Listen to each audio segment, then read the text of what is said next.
There is a new Me and Mickey series called Me and Mickey Let's Play Sports, and this is actually Disney with ESPN, which is kind of interesting.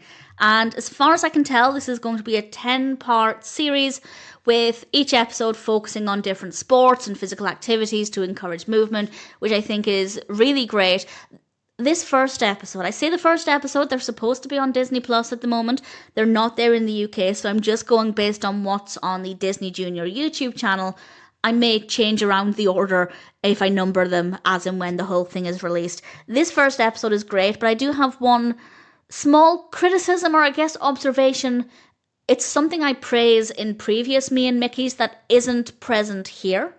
And I will talk more about this. So there will be spoilers as I explain what happens in this. And it starts off with Mickey.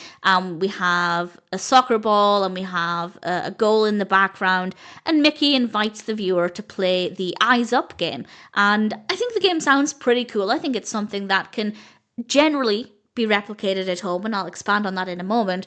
And the whole point of the game is you're supposed to walk forward and kick the ball ever so slightly while looking straight at the other player. And if you look away, if you look down at the ball, you lose. Seems like a pretty straightforward game, and I think the animation for this is great. The character movements, the ball moving, everything is very, very well animated. The only slight criticism is that it's not very inclusive.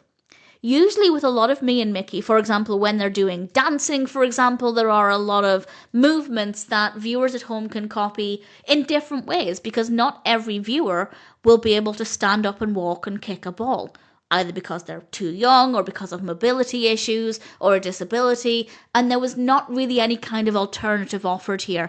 And I think it would have been a good opportunity to offer some kind of alternative, maybe with Minnie, because Minnie then comes into the game and she has a go as well, and she does quite well. Pluto is also running around causing problems, which is quite cute, but I think bringing Minnie into it gave it a really good opportunity to suggest an alternative way of playing the game.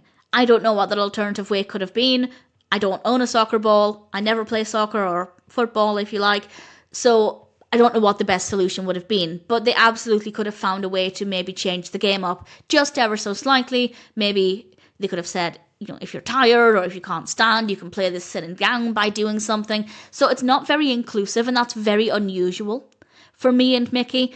And I'll be very keen to see with the episodes going forward whether they change that, whether they find ways to adapt the games or the sporting activity so that it's more inclusive. So that's definitely something they didn't do as well as they could have done. But the game itself, I think, was a good idea for the most part. Minnie's outfit is fantastic. She's wearing a red skirt with soccer balls. She has a bow in her hair with all kinds of balls on it. And it's an absolute joy. And of course, we have the house in the background and the goal. And it looks great. Great animation.